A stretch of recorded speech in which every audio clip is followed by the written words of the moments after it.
Joel Deering's days are finally numbered as new evidence comes to light, just as his baby boy Frankie falls ill in hospital, leaving young mother Lauren Bolton distraught.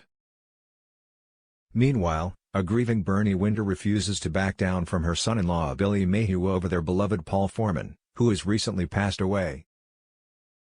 Alina Pop discovers Tyrone Dobbs' deception, while his mother Cassie Plummer discovers something unusual about her niece Hope Dobbs. Finally, Daisy Midgley's relationship takes a hit as a new story begins with Bethany Platt, while Tracy McDonald becomes an unexpected grieving aunt. Lisa and Dee Dee look on in disgust as Joel hands Carla Connor a letter initiating legal proceedings against her for defamation. Lauren then meets a hospital visitor who can help stop Joel once and for all, while Lisa and Dee Dee review the footage from the bistro van, hoping to find out which company sent Joel's abortion pills. Learning that they came from a private clinic, Lisa calls them to ask for details, and it looks like she'll soon have the evidence she needs to take Joel down.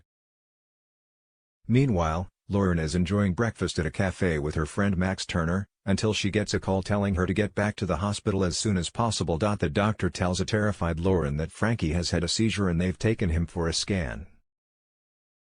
Dee Dee then accompanies Lauren to a meeting with the social worker, who explains that Lauren will have to be monitored because she is still under investigation for attempting to have an abortion. Will Frankie be okay, and will the truth about Joel finally be revealed? Betsy summons Sabrina Adediba to the police station and admits that she did something really bad. The following week, Betsy confesses to her boss Carla that she did something really bad. Lisa goes to the factory, and Betsy tells her mother everything.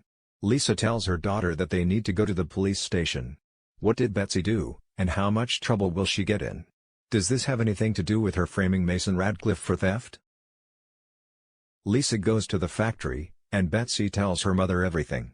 Lisa tells her daughter that they need to go to the police station. What did Betsy do, and how much trouble will she get in? Could this be related to her framing Mason Radcliffe for theft? When Alina goes to pick up Doran, Tyrone steals her passport from her backpack. Alina is upset when she returns with Doran, telling Fizz Dobbs that she can't check in for her flight to Romania because her passport is missing. The next day, Tyrone and the girls video call Doran, but Alina abruptly ends the call, explaining that Doran is too upset. When Fizz says that she would never have returned Alina's passport if she had known this would happen, her family are horrified to realize that the call is still on and Alina has heard everything she says. Did Alina block Tyrone from contacting their son because of his deception? When Alina goes to pick up Doran, Tyrone steals her passport from her backpack. Alina is then upset when she returns with Doran, telling Fizz Dobbs that she can't check in for her flight to Romania because her passport is missing. The next day, Tyrone and the girls video call Doran, but Alina abruptly ends the call, explaining that Doran is too upset. Fizz says she would never have returned Alina's passport if she had known this would happen. The family are horrified to realize that the call is still on and Alina has heard everything she says. Will Alina block Tyrone from contacting their son because of his cheating? Debbie Webster tells Bethany that a friend of hers is the CEO of a cosmetic surgery company and is looking for a copywriter for their new facility in Turkey. Bethany turns Debbie down, but after she tells her boyfriend Daniel Osborne, he pushes her to do it. Bethany then returns from a fruitless shopping trip, saying she has tried on different swimsuits but they make her look fat. Meanwhile, Daisy tells her frustrated boyfriend Ryan Connor that she will look after little Birdie while Daniel takes Bethany to the airport. As the week progresses, Ryan tells Daisy that he wants to spend more time with her, and that moving to the pub would solve the problem.